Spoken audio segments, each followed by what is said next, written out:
شروع اللہ تعالیٰ کے بابرکت نام سے جو ہمارا خالق اور مالک ہے۔ غلام کون ہے؟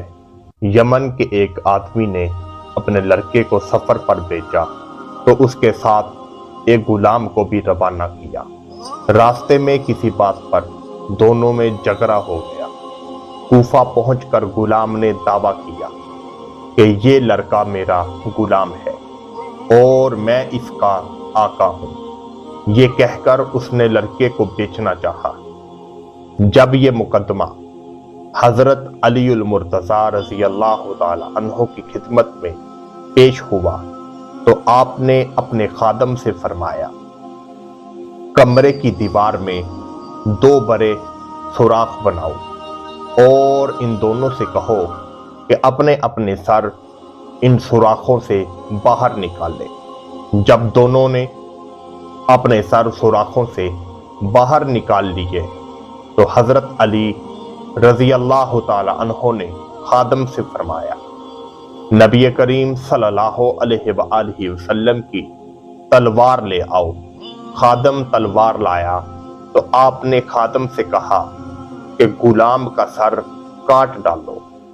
یہ سنتے ہی غلام نے فوری اپنا سر پیچھے کر لیا، جبکہ لڑکا اسی طرح کھڑا رہا۔ آپ کی حکمت عملی سے معلوم ہو گیا کہ غلام کون ہے۔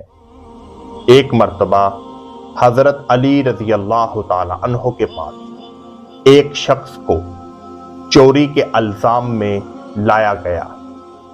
ساتھ گواہی دینے کے لیے 2 گواہ بھی موجود تھے۔ حضرت علی رضی اللہ تعالی عنہ دوسرے کام کی طرف متوجہ ہو گئے۔ پھر آپ نے جھوٹی گواہی کے بارے میں فرمایا کہ جب میرے پاس جھوٹا گواہ آیا تو میں نے اسے سخت سزا دی۔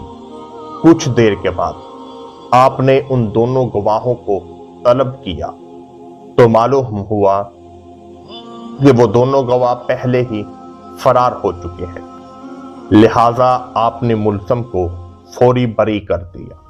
نبی کریم صلی اللہ علیہ وآلہ وسلم نے فرمایا تھا کہ میں علم کا شہر ہوں اور علی اس کا دروازہ ہے۔ محترم ناظرین و سامعین، اگر آپ کو یہ ہماری ویڈیو اچھی لگے تو اپنی محبت کا اظہار ضرور کیجیے۔